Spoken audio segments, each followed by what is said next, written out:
So I just want to demonstrate value, and we're going to be using 4 different values of green. I'm going to start with our project with very watery green for our leaves. So let's just put that down. So you can see that it's very pale, and that just gives us a nice kind of background to add our details. So let's call that our 40%, even maybe 30 to 60 water. And then we're going to go a little thicker, and we're going to go 60% paint and 40 water.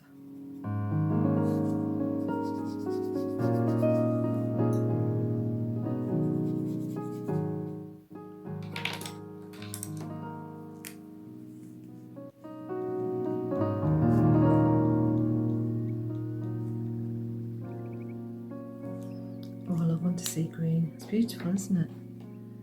And then we're going to go even thicker. Now this one, we're using 80% pigment and a little bit of water.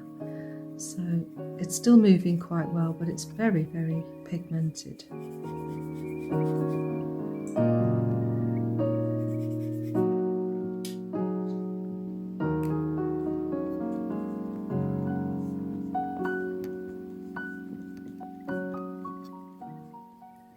And then finally, we're going to use it at a 90-10. Now 90 is almost neat, and the only reason why we're adding water to this is because we're going to be using our liner brush. So this is very, very neat, with enough water to allow it to flow.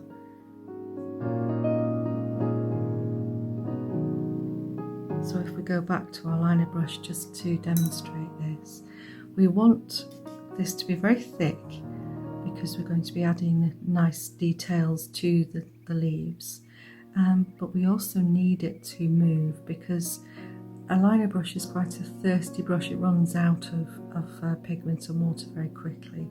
So let's just see if we've got that right.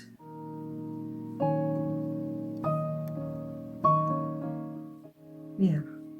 So you can see it's moving.